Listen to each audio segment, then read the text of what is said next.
Bhagavate Vasudevaya. Om Namo Bhagavate Vasudevaya. Srimad Bhagavatam, Canto 1, Chapter 8, Text 19. Maya Javanika Channam Ajna Dokshajam Avyayam Nalakshayase Mudhiprasha Nato Natya Dharo Yatha. Hare Krishna, everyone. So the translation, being beyond the range of limited sense perception, you are the eternally irreproachable factor covered by the curtain of deluding energy. You're invisible to the foolish observer, exactly as an actor dressed as a player is not recognized. Text 20. Tatha Paramahansanam Muni Nama Malavanam Bhakti Yoga Vidhanartha Katham Pashyemahi Striyaha. You yourself descend to propagate the transcendental science of devotional service unto the hearts of the advanced transcendentalists and mental speculators who are purified by being able to discriminate between matter and spirit. How then can we women know you perfectly? Text 21. Krishnaya Vasudevaya Devaki Nandanaya Cha Nanda Gopakumaraya Govindaya Namo Namaha. Let me therefore offer my respectful obeisances unto the Lord, who has become the son of Vasudeva, the pleasure of Devaki, the boy of Nanda, and the other cowherd men of Vrindavana, and the enlivener of the cows and the senses. Text 22. Namah Pankajnabhaya Namah Pankajmaline Namah Pankajnetraya Namaste Pankajangraye. My respectful obeisances are unto you, O Lord, whose abdomen is marked with a depression like a lotus flower, who are always decorated with garlands of lotus flowers, whose glance is as cool as the lotus, and whose feet are engraved with lotuses. Text 23. Yata Rishikesh Khalena Devaki Kansena Ruddhati Chiram Sucharpita Vimochitaham cha sahatmaja vibho Tayaiva Nathena Muhur Vipadganat. O Rishikesha, master of the senses and lord of lords, you have released your mother Devaki, who was long imprisoned and distressed by the envious king Kamsa, and me and my children from a series of constant dangers. Text 24. Vishan Mahagre Purushad Darshana Asat Sabhaya Vanvasa Krichitaha Mridhe Mridhenek Maharathasrato Dronastrataschashma Hare Virakshitaha. My dear Krishna, your lordship has protected us from a poisoned cake, from a great fire, from cannibals, from the vicious assembly, from sufferings during our exile in the forest, and from the battle where great generals fought. And now you have saved us from the weapon of Aswathama. Text 25. Vipada Santuta Shashvat Tatra Tatra Jagat Guru Bhavato Darshanam Yatsyat Apunar Bhava Darshanam. I wish that all those calamities would happen again and again, so that we could see you again and again. For seeing you means that we will no longer see repeated births and deaths. Text 26. जन्मवैश्वर्यश्रुतश्रुभिर्हितमानामदपुमान् नैवर्हति अधिं धातुं वै त्वम् अकिञ्चन गोचरम्. My Lord, your Lordship can easily be approached, but only by those who are materially exhausted. One who is on the path of material progress, trying to improve himself with respectable parentage, great opulence, high education, and bodily beauty, cannot approach you with sincere feeling. Text 27. नमो किञ्चन वित्ताय निर्वृत्ता गुणवृत्तये आत्मा रामाय शान्ताय कैवल्यापतये नमः. My obeisances are unto you, who are the property of the materially impoverished. You have nothing to do with the actions and reactions of the material modes of nature. You are self satisfied, and therefore you are the most gentle and are master of the monish. Text 28. मन्ये त्वं कालमीशानाम् अनादिनिधनं विभुं समं चरन्तं सर्वत्र भूतानां यनुमिथकली. My Lord, I consider your Lordship to be eternal time, the supreme controller, without beginning and end, the all pervasive one. In distributing your mercy, you are equal to everyone. The dissensions between living beings are due to social intercourse. Text 29. न वेद कश्चित् भगवान् शचिकीर्षितं तवेहमानस्य नृणं विडम्बनं न यस्य कश्चित् दयितोऽस्ति कर्हिचित् द्वेषश्च यस्मिन् विषमामतिर्नृणाम्. O Lord, no one can understand your transcendental pastimes, which appear to be human and so are misleading. You have no specific object of favor, nor do you have any object of envy. People only imagine that you are partial. Text 30. जन्म कर्म च विश्वात्मान् अजस्या कर्तुमात्मना तिर्यन्नर्षिषु यथाशु तद् अत्यन्त विडम्बनम्. Of course, it is bewildering, O soul of the universe, that you work, though you are inactive, and that you take birth, though you are the vital force and the unborn. You yourself descend amongst animals, men, sages, and aquatics. Verily, this is bewildering. Text 31. Gopya ददे त्वयि कृतगसितां तावत् याते दशाशु कलिलाञ्जन सम्भ्रमाक्षम् वक्त्रं निनीय भयभावनयास्ति सदा सा मा विमोहयति भीरपि यद्बिभेति. My dear Krishna, Yashoda took up a rope to bind you when you committed an offense, and your perturbed eyes overflooded with tears, which washed the mascara from your eyes, and you were afraid. Though fear personified is afraid of you, this side is bewildering to me. Text 32. केचिदहुरजं जातं पुण्यश्लोकस्य कीर्तये यदोक्रियस्यास्य मन्वाये मलयस्वेव चन्दनम्.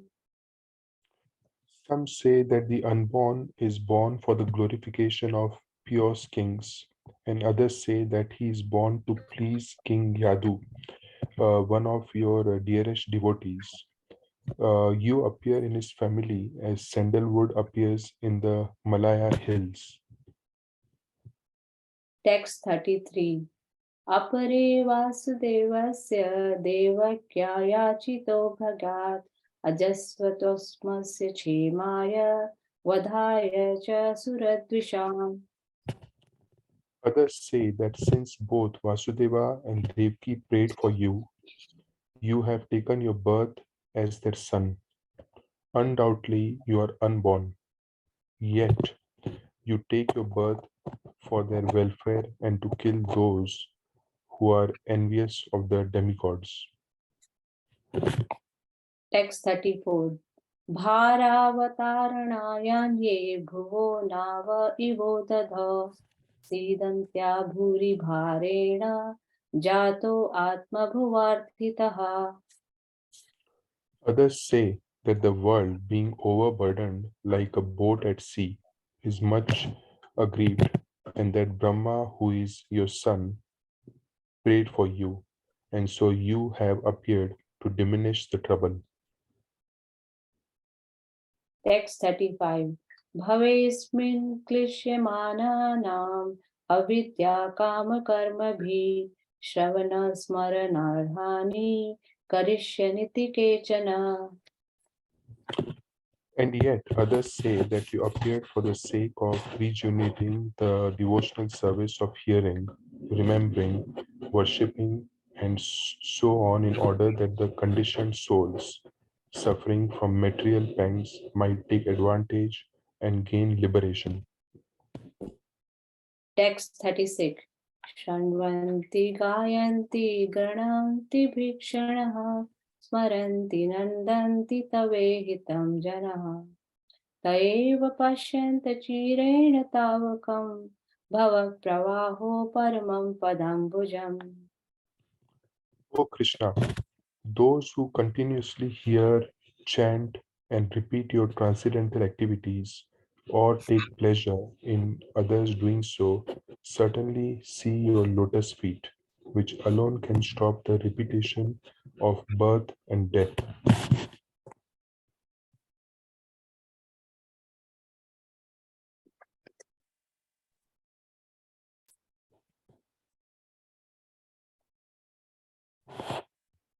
Hare Krishna.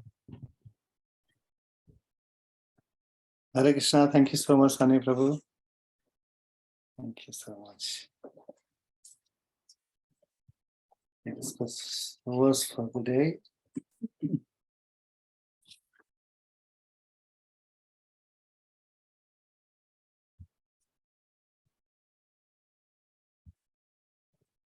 Just setting up.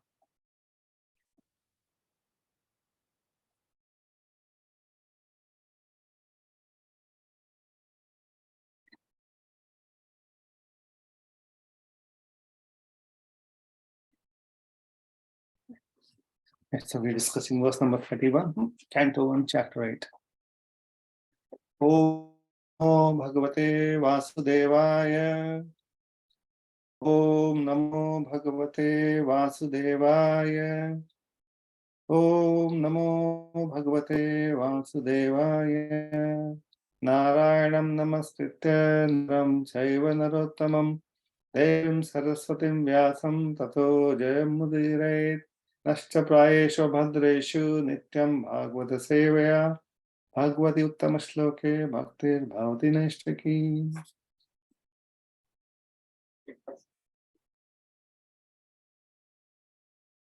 Verse 31.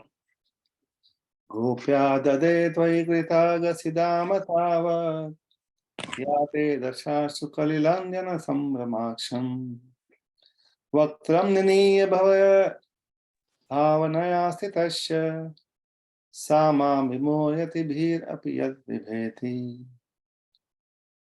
Gopya dade tvai kritaga siddhama tavat yate darshasu kalilandana samramaksham Vaktram niniya bhaya bhavanaya sthitasya samam vimoyati bhir api yad vibheti.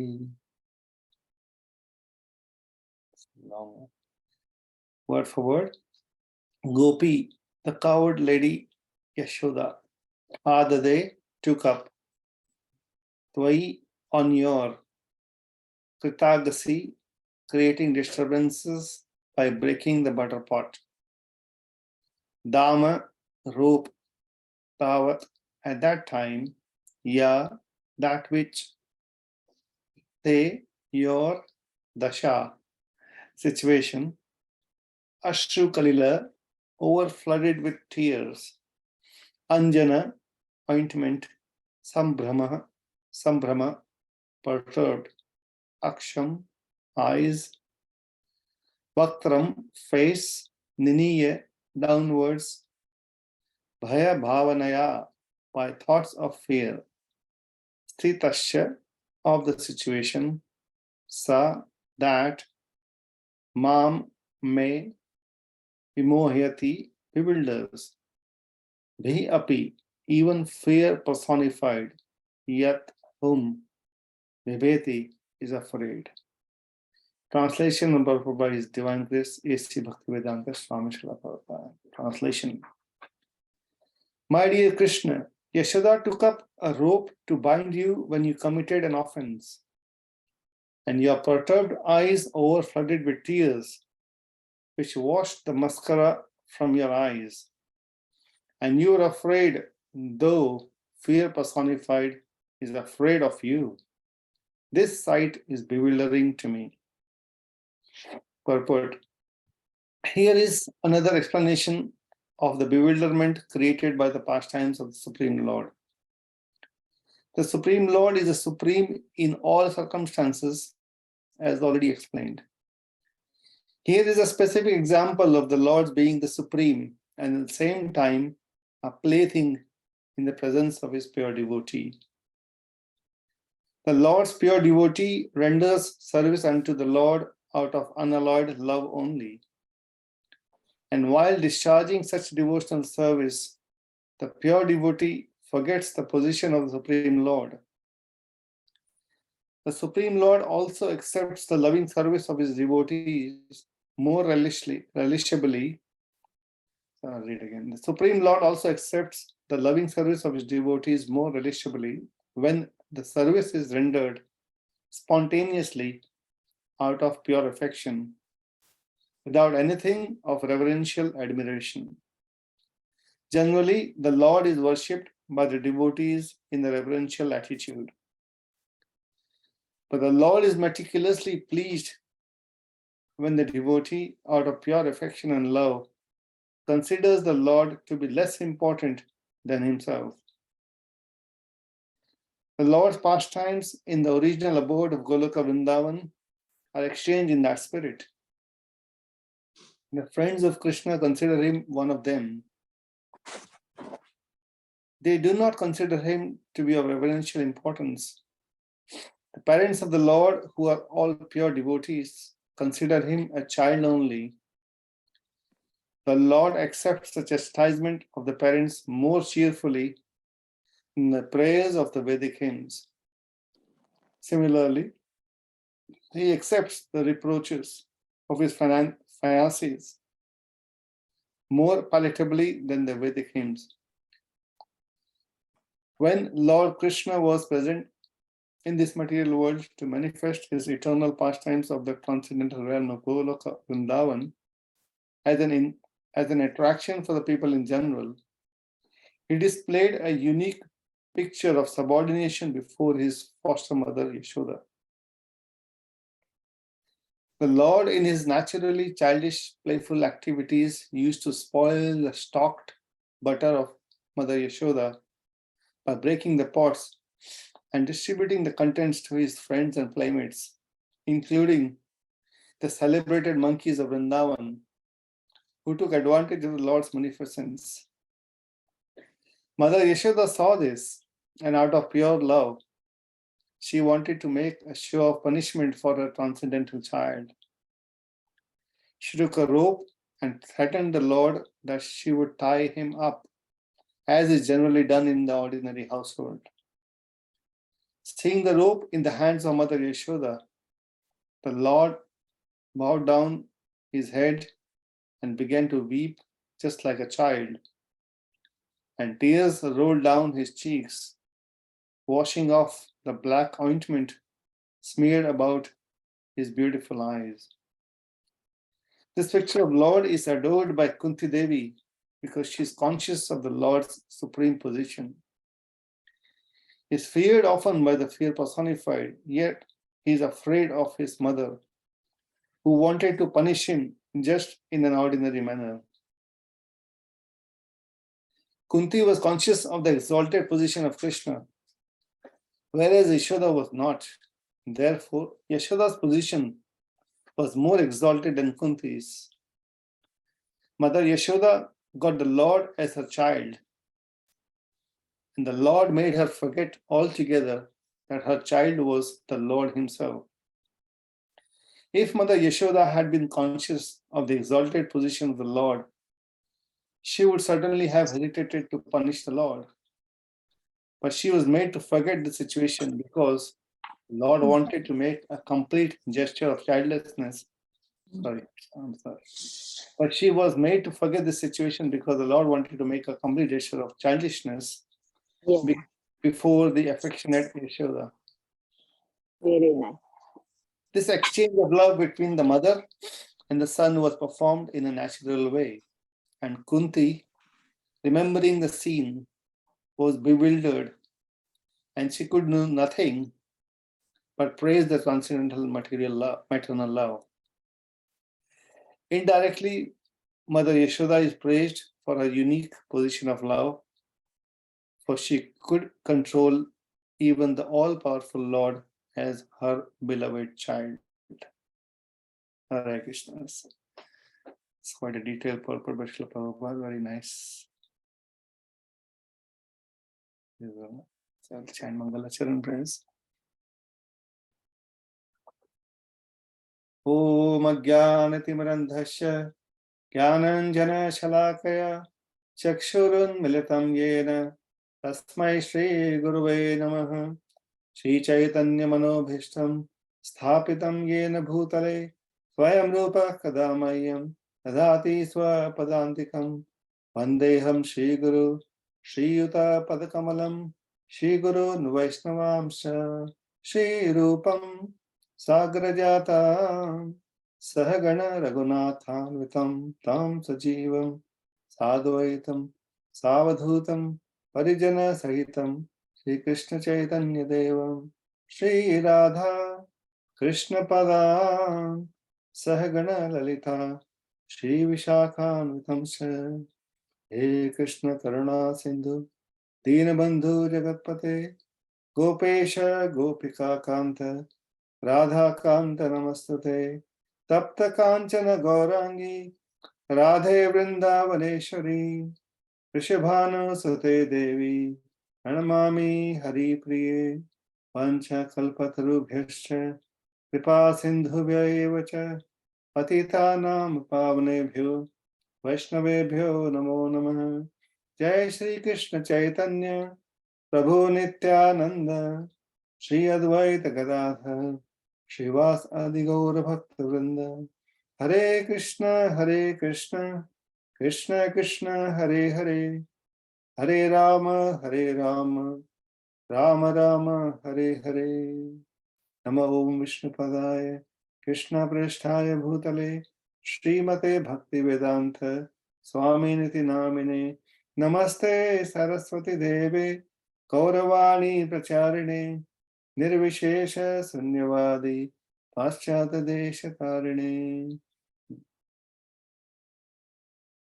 Mukam Karoti Vachalam Panghum Langayate Girim Yat Kripat Mahamande Shri Guru Dina Karanam Paramananda Madhavam Shri Chaitanya. Hare Krishna, devotees, thank you so much for being here this evening. We are in verse number 31, and there are a series of verses coming up in the prayers of Kunti Maharani, where she is admitting that the Lord's pastimes, activities, Janma Karma, they are all so much bewildering. The last three verses, she's saying, "Oh Lord, no one can understand your transcendental pastimes which appear to be human and so are misleading. You have no specific object of favor, nor do you have any object of envy. People only imagine that you are partial. Of course, it is bewildering, O soul of the universe, that you work, though you are inactive, and that you take birth, though you are the vital force and unborn. You yourself descend amongst animals, men, sages, and aquatics. Verily, this is bewildering. So we heard this class yesterday by His Grace Vrindavan Chandra Prabhu. He was quoting various aspects of paradox. And now we on verse number 31, which is again bewildering to Kunti Devi. And she's actually remembering the time when Lord was a little boy, little baby, and at the time he was being bound by Mother Yashoda. Some speakers say that in that particular time, Kunti happened to be visiting Mother Yashoda there to see the newborn, or been a while, not a newborn yet, but the boy Krishna. And she had actually witnessed this whole pastime. She was around at the time when this was happening. There was some speakers suggesting that. It seems like she's now remembering that the sight is bewildering to me. She's remembering that exact scene when Mother Yashoda was chasing Krishna, Krishna running in fear of Mother Yashoda, Mother Yashoda having a stick in her hand, and the Lord is afraid of the stick. This is the most wonderful pastime that devotees relish the whole month of Kartik. Like most of the festivals are celebrated for a day or two or maybe three. But this festival of Lord being bound by Mother Yashoda, we celebrate it for the whole month, Kartik. Every day we recite Damodar Ashtakam and we read the translation, beautiful translation which reflect similar mood. And it is quite difficult for many to understand, because the question is, how can God be afraid of anyone? What is the definition of God? How do we define God? Any idea? Anyone would like to suggest? How do we define God? Now, this is, Six Six opulences. yes, Aishwarya Samagrasya, Viryasya Jisasya, Jnana Vairagyasya Chaiva, Annam Bhaga. Lord has the six opulences: strength, fame, wisdom, wealth, beauty, renunciation, and they're all in full. And they're at all time, not just sometimes, all the time, in any situation. The Lord has already performed so many wonderful pastimes before he's being bound by Mother Yashoda. And then how does one understand if Lord has all these opulences, he's never bewildered, he's not subject to the conditioned soul's challenges, then how come Lord is afraid of his mother? How is it possible? So Acharya explained the Lord actually is enjoying. There are primary rasas and secondary rasas, mellows. Primary rasas, the five primary rasa: Shanta, Dasya, Sakhya, Vatsalya, and Madhurya. These are the 5 primary rasas the Lord wants to enjoy personally. And there are secondary mellows as well. As explained in Bhakti Rasamrita Sindhu. There are 7 secondary mellows, secondary rasas of laughing, wonder, chivalry, pity, anger, and horror, and one more. I remember. So here the Lord is now enjoying the rasa of Mother Yashoda angry on him. So this is his enjoyment. But nobody can understand this who is not a devotee. And which is what actually Kunti Maharani is also saying the same thing. She is not able to understand. So she's not a devotee.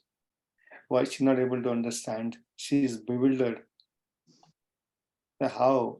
Because it is, Mahaprabhu explains a lot in the Chaitanya Charitamrita that how Lord works within his Yogamaya's management of all these pastimes, how Yogamaya fulfills the Lord's desire to enjoy all these different mellows with his devotees, not with anyone else. Only the devotees who can understand. For others, the Lord is, at least for the 2 types of devotees, one who worship the Lord in awe and reverence, and the other who love the Lord in the loving exchange. Avraj Paragatmika Vaidhi Bhakti.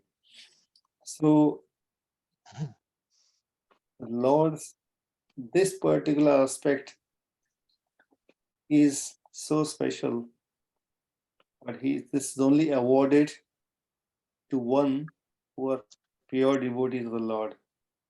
This was not even awarded to Queen Kunti. Queen Kunti, because she's conscious, Prabhupada explains here, because she was conscious of the exalted position of Krishna, whereas Yashoda Maya was not. So this is the job of Yogamaya.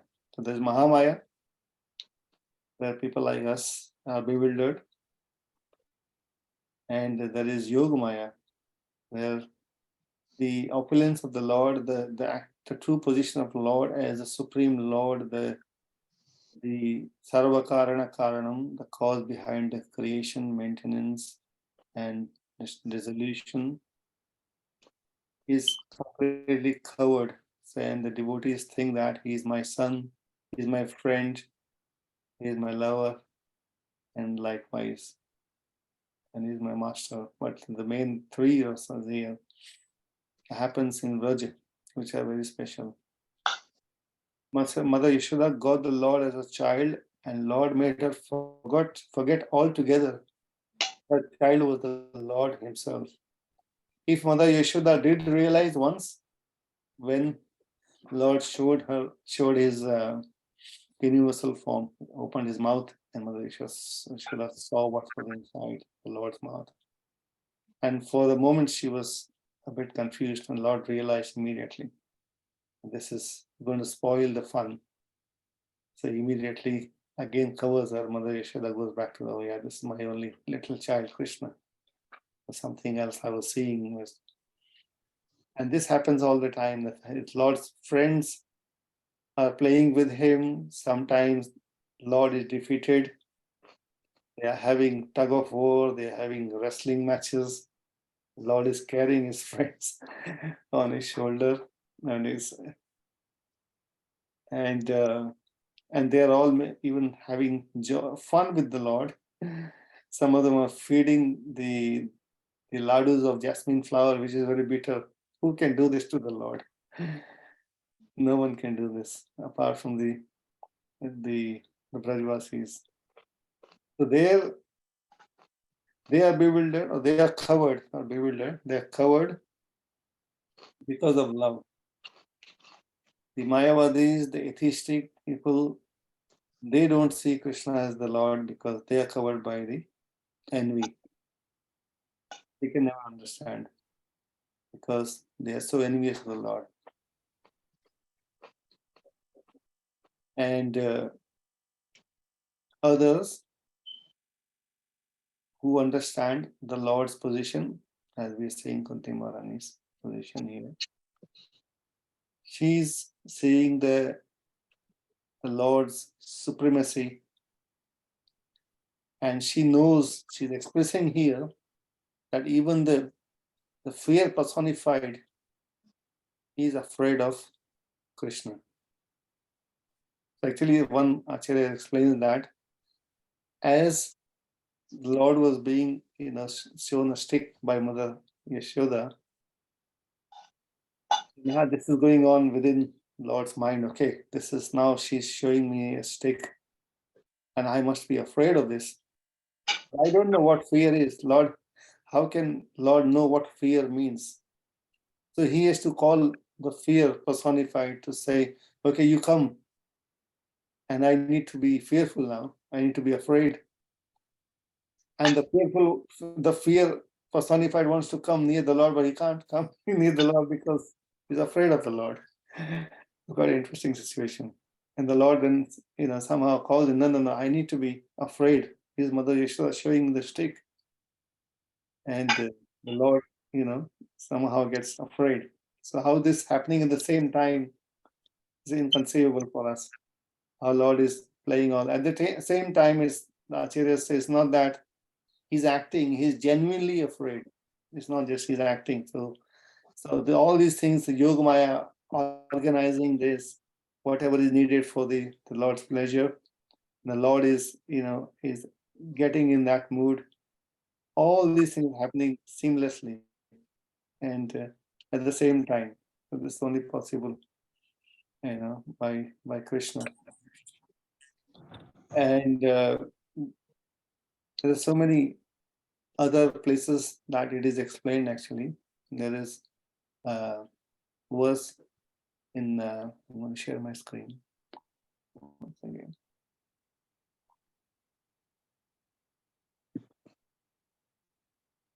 This is in Canto 3, chapter 25, verse 41. Lord says, this is Kapil Dev saying, the terrible fear of birth and death can never be forsaken by anyone who resorts to any shelter other than myself. No, sorry. This one. There's this verse, it says that everyone is afraid of Lord. The sun is afraid of Lord, all the devas are, here we are, 42. Mad bhayad vati vatoyam, suryastapati mad bhayat, varshatendra dayati agnir, mrityus charati mad bhayat. It is because of my supremacy that the wind blows. Out of fear of me, the sun shines. Out of fear of me, the Lord of the clouds, Indra, sends forth showers out of fear of me.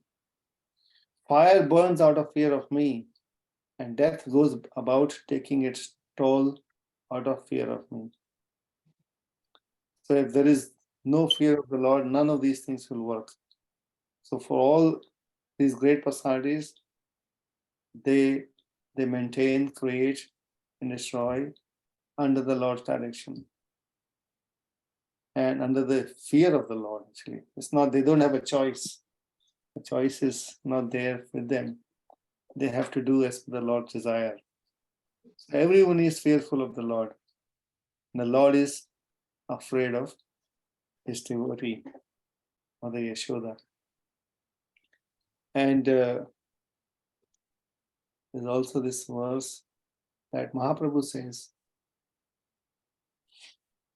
This is until Lila 725. It's another interaction, I think, between Lord and Vallabhacharya. Dasya Sakhya Vatsalya Araya Shingara, Dasya Sakha Guru Kanta Ashraya Hara. The servant, friend, superior, and conjugal lover are the shelters of the transcendental mellows called Dasya, Sakhya, Vatsalya, and Shingara. There are two kinds of emotion. I'll not read all the verses. There are two kinds of emotion. Bhava, emotion with an understanding of the Lord's full opulence, is called Aishwarya Jnana Yukta. And pure, uncontaminated emotion is called Kevala. One cannot achieve shelter with the lotus feet of Krishna, the son of Maharaj Nanda, simply by knowing his opulence. So in Vrindavan, in Vraj, the Lord is not seen with his opulence, and no one can take shelter in Vraj by knowing his opulence. Because the moment they realize the opulence, they will then start to worship Krishna in our reverence. And that's also even when Indra comes, he wants to worship the Lord. Lord just quickly sends him back, and Lord Brahma comes, and he is not willing to accept any worship in Braj. He does not want to spoil that mood of loving exchange. Again, it says the Supreme Personality of Godhead Krishna, son of Mother Yashoda, is accessible to those devotees engaged in spontaneous loving service, but is not as easily accessible to mental speculators, to those striving for self-realization by severe austerities and penances, or to those who consider the body the same as the self. There are other class of philosophers who are trying to understand the creation, all these 6 different philosophies by different philosophers, Gautama, Kannada, and Patanjali, and all of those who are trying to establish the truth without the Lord's influence or supremacy of the Lord. They cannot understand. The yogis who perform severe austerities, they cannot understand. Actually, even the first verse of Bhagavatam itself declares that. Yet, what does it say? The first verse? Abhijna Swarat. I'm forgetting the verse now. Mohiyanti yat sureya, tejo vari madam yatha vinimayo, yata sargo amarsha. So, Lord, everyone is bewildered by the Lord. Everyone is bewildered by the Lord. But the devotees have a special relationship.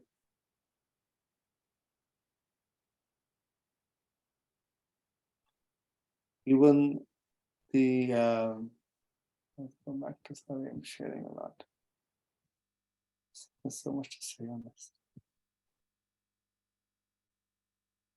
Then until again, even the Lakshmi, the goddess of fortune, has complete knowledge of Krishna's opulence, but she could not achieve the association of Krishna by dint of such knowledge. The devotees in Vrindavan, however, actually enjoy the association of Krishna. All the gopis are also, they can also chastise Krishna. Again, so many verses. Sorry, I'm going to probably go on there. So, coming back to the verse. Okay. So, this exchange of love between the mother and son was performed in a natural way, and Kunti was remembering the scene, bewildered. She could do nothing but praise the transcendental maternal love. Indirectly, Mother Yashoda is praised for a unique position of love, for she could not control even the all-powerful Lord as her beloved child.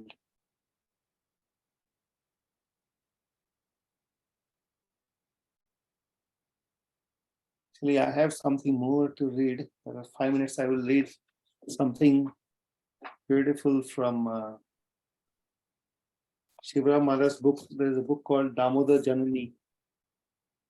I'm going to read a little bit from there. It's very interesting. Please bear with me. This is very esoteric. So I'm just trying my best. This is chapter 5 in the book Sri Damodar Janani. Yashoda reprimands her son. Yashoda held Krishna's wrist. Dechante momentarily reigned. Mother and son realized that a significant page had turned in the chapter of the morning's pastimes. He was caught. How the next chapter was scripted would depend a lot on him. Would he confess? Would he apologize? Would he beg for clemency? Because they were just outside the palace gates, Yashoda and Krishna were no longer alone. The palace guards, though at attention, were witness to everything being said and done. Since neither the birds nor the monkeys could see from the palace, they all moved to trees nearby. In addition, a few street neighborhood dogs sat up, scratched, and then cocked their head to see. It's quite graphical how Maharaj explained all this. As for Krishna, disinclined to surrender, he tested Yashoda's grasp. She held fast, trembling part in anger, partly in fear. He remained unwilling to admit guilt. In that spirit, he put on a facade of courage that was quickly exposed by telltale tears. He was afraid. Mother Yashoda repeatedly tried to look into his face, but whenever she did, Krishna turned away, and with his free hand, he wiped remnants of yogurt from his mouth and body. And he says, Krishna reasoned, the less the evidence, so he's wiping all the yogurt and everything. He's saying, the less the evidence, the weaker her argument, the more moderate my punishment. So he's afraid of punishment, so he's trying to cover up everything. Finally, Mother Yashoda had enough of his antics, and exposing the stick she was hiding, she waved it in front of him. Do you see this, king of rascals? If you do, then do not try to run away again. The stick, oh, she still has it. Krishna was shocked. She had cheated. But Yashoda was defiant. How else can a thief be caught other than by crooked means? She swung the cane for good measure. Whoosh! Krishna felt betrayed. Thieves should not complain when a court metes out harsh punishment. Krishna cowered in fear. There was no point in pleading innocence. Panicky at the prospect of being caned, he reacted in the way an ordinary child would. But his ecstatic feelings was no simple affair. They were as complex as he was great. While fear dominated Krishna's entire being, his heart was devastated at sight of the stick. Disappointed that Yashoda would wield it, and yet full of compassion for causing her distress. His mind was flooded with anxiety, frustration, and bewilderment, and his face revealed signs of regret and humility. And while Mother Yashoda would have welcomed some expression of remorse, the stick in her hand remained such an overwhelming threat that Krishna could not think straight. As Brajvasis started to converge, Krishna felt increasingly humiliated. He was the leader of many friends and held a position of respect among them. For the boys to appear now, he would become the butt of jokes and dishonored as their figurehead. And Krishna is feeling ashamed. Friends will tease him. At the confluence of many thoughts and emotions, Krishna was overwhelmed. After all, he was just a little boy, and so he did what all little boys would do. He began to sob uncontrollably. Krishna shivered and perspired, his heart hammered, and his breathing slowed, his dark complexion faded. Devastated, Krishna's soft lotus eyes swelled and reddened, his mouth dried, and his throat constricted. Although inclined to vent his tale of woe, because of the lump in his throat, he could not. What could he do? Where could he go? To free himself from suffering, Krishna tried repeatedly to conceal himself in the folds of his mother's skirts, but she would have none of that. Mildly pushing him away, she kept exposing him for the rascal that he was. Having no other shelter than tears, Krishna cried and cried and cried. Krishna's tears mixed with the ointment around his eyes, leaving Yamuna black streaks down his face, chest, and belly. His tears flowed in such volume. Yeah, this is interesting. His tears flowed in such volume that they formed a pool-sized lake at his feet. As Krishna cried, the shores of the pond grew and eventually reached his mother's toes. Yashoda was startled. What is this pond of tears? Is it some witchcraft or another display of this rascal's mystic powers? Actually, Krishna's crying was a symptom of his existential love for her, his sattvika bhava of shedding tears. Saints say that when under the influence of love, the life force comes in contact with the water element. The result is tears. It's amazing, isn't it? Saints say that when under the influence of love, the life force comes in contact with the water element, and the result is tears. And since Krishna was the reservoir of all universal water, his crying could produce oceans. But that should not happen, thought Yogamaya. We're discussing Yogamaya comes in there.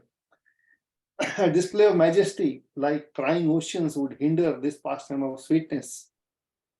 And so Yogamaya moderated Krishna's crying to that of an ordinary child and imperceptibly dried up the lake of tears at his feet. Yashoda Devi cleared her vision. Was there a pond there or not?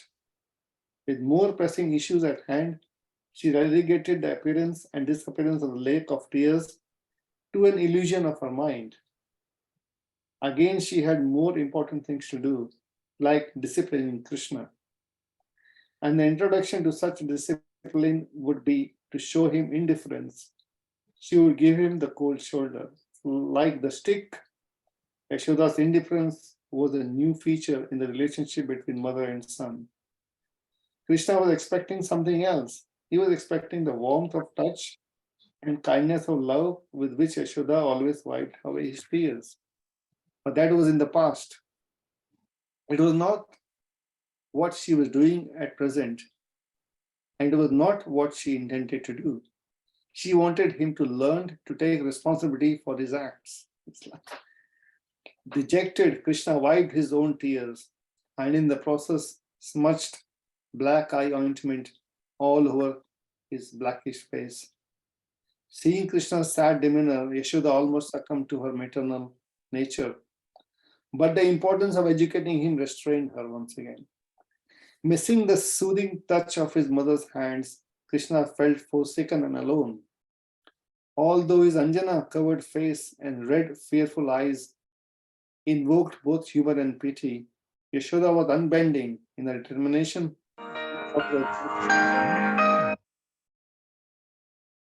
And so she restrained herself from comforting him. She's now thinking, if I take pity on him, if I save him from scolding, he will be habituated to bad habits and grow up a wrongdoer. Mother's worried about his child. He will grow up, he will have bad habits and grow up wrongdoer. For his own sake, I cannot succumb to the dictates of the heart. I must follow the wisdom of the intelligence. Of course, Krishna rubbing his eyes was not without design. Now that Yogamaya had cut back his tears, he rubbed his eyes as much as to create new tears as to wipe away the old ones. And since he had been spared an introduction to the stick, he desperately wanted to sidestep any chance of a later meeting with it. Although greatly fearful, he was also wily. He knew that he needed to garner as much sympathy as he could. To feign excessive fear, now he's feigning excessive fear. He rolled his eyes, and to indicate impaired vision, he blinked repeatedly. He had to break Yashoda's pick.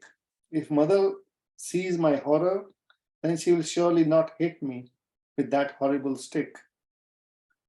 However, by making a show of greater fearfulness, Krishna also increased his own feelings of fright, so much so that the pearl beads on his neck, the ornaments on his limbs, and the anklets on his feet all quivered. But Mother Yashoda was no stranger to her son's antics. But Mother Yashoda was no stranger to her son's antics. She would not be hoodwinked by his show of distress, be it real, feigned. He had broken her favorite churn, vandalized the storeroom, and run away from her. Enough was enough. Now it was his turn to hear about and take responsibility for his errant ways. The demigods above whispered among themselves, just see, while perfected yogis can never quite reach him, this gopi has caught the Supreme Lord just by running after him. Oh friends, although Krishna invokes fear in even the likes of Mahakaleshwar and Yamaraj, Queen Yashoda makes him tremble in fear with a stick. But what is most extraordinary is that whereas we, including Brahma and Shiva, constantly praise him, this lady is just about to scold him. They concluded, such is the glory of spontaneous, loving devotion to our Lord. It supersedes mystic power, heavenly attainment, and regulated devotion. Yashoda held Krishna's chin and turned his head, trying to catch his elusive eyes with her gaze. He would not cooperate. Exasperated to no end, she let loose a torrent of expletives. Now she's going to call him some names. Oh Ashanta. Ashanta means oh restless one. Roshagrasta, one who's swallowed by anger. Mugdha Prakrita, greedy one. Vanara Priya, friend of the monkeys. Griha Lubdhaka, house thief. Why have you brought ill fame on your lineage with such bad qualities? Krishna was hurt. Why did she have to call him names like friend of the monkeys? He tried to pull away. Yashoda raised a stick. Stand where you are and take your medicine. I will punish you. And that punishment includes not being able to see your friends or to play. Krishna cowered in fear of the stick. Now she again had the stick in her hand, showing, would she really hit me? Oh, no, she would not. Although Yashoda wanted to correct her son, there were limits that she would not cross. And striking her son was forbidden territory. But she would not hesitate to make believe that she would. If you are afraid of this stick, why did you not think twice before breaking the churn? Krishna thought, it never crossed my mind that you would raise the stick at me. Out loud he said, I promise I will not do it again, but please drop it. Mother Yashoda would not drop it. After so much effort, he was finally restrained. Instead of calming down, she became more intense. She gazed at him sternly, shook the stick, and scolded him. For Krishna, Yashoda's admonishment was the most intense punishment that he had ever received. It was an expression of love that manifests two divinely contrary aspects. On one hand, it soothed him like a heavenly shower. On the other, it shook him like an earthquake. And time was passing slowly, agonizingly so. Krishna felt the shadow of Yashoda's anger to be the shelter for millennia. But Yashoda's perception of time was different. She thought her chastisement to last but a moment. Such are the relative moments of time, even in the timeless pastime of the Supreme. As Yashoda, I'll just read for 2 more minutes. As Yashoda continued to upbraid her son, the idea of tying him down over the horizon of her mind. Promises. What is the value of a liar's promise? No, you will not do it again, because you will have no access to butter. What? He thought, no more butter and no more yogurt? No yogurt either. I will tie you up, and for the time being, you cannot play with your toys or your companions or friends or monkeys. Reform and stop yourself, you mischief. There it was again. That friend of monkeys jibe. Krishna again thinking, why is my mother calling me friends of monkey? Krishna pleaded, Mother, I shall not do it again. Mother Yashoda could maintain her pick for only so long. Having vented her frustration and seeing the charm in his sad face, she felt her resolve weaken. There's more going on there. But of course, it's probably nice to read than nice speaking something too much philosophy. So that's the beautiful pastime of the Lord.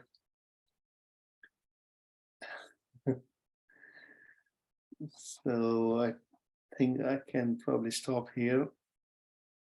Damodar Leela is something that we relish, though we cannot still understand.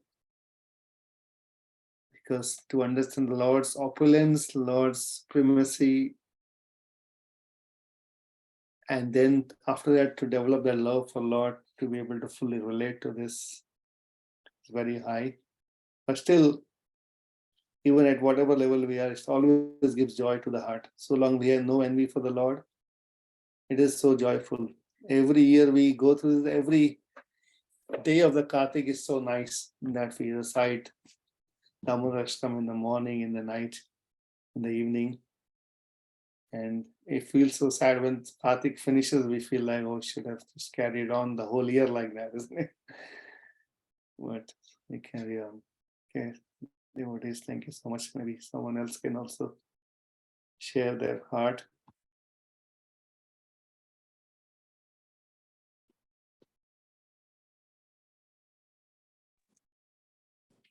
Hari Hari Prabhuji, Dandavat Pranam, Zogash Prabhupada. Thank you, Prabhuji, for reading. That was so wonderful. We read Namah Janani about 3 Kartiks ago, through the whole of Kartik. Amazing. It was the most wonderful Kartik month I think we spent in a long time, just because Maharaj goes into so much depth, and of course he's taken it from, all of the input is from all the acharyas. He gives a lot of credit to the front to all the acharyas that he did, but it's mind-blowingly detailed, and it is just so well written. He absorbs you fully in that scene, and you can feel every motion, every movement, every sort of thought of Krishna and Yashoda and everything else going around them.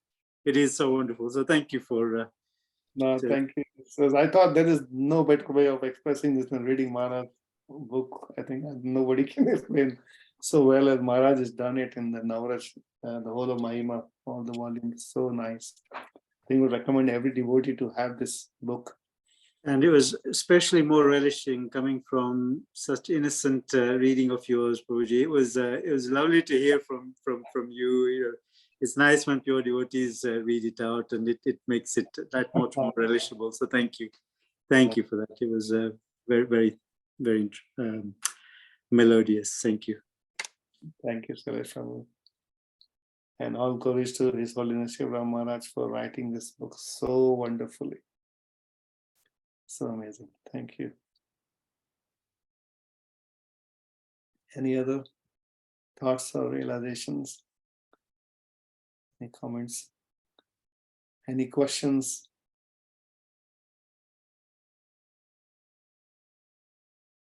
I think we can end here. Thank you so much, devotees. Janthara Srimad Bhagavatam ki jai, Srila Prabhupada ki jai.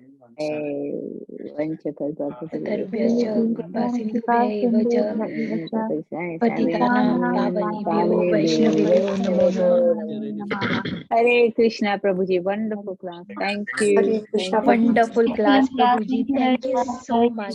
Hare Krishna. Wonderful. Thank you, Prabhuji. Thank you. Hare Krishna.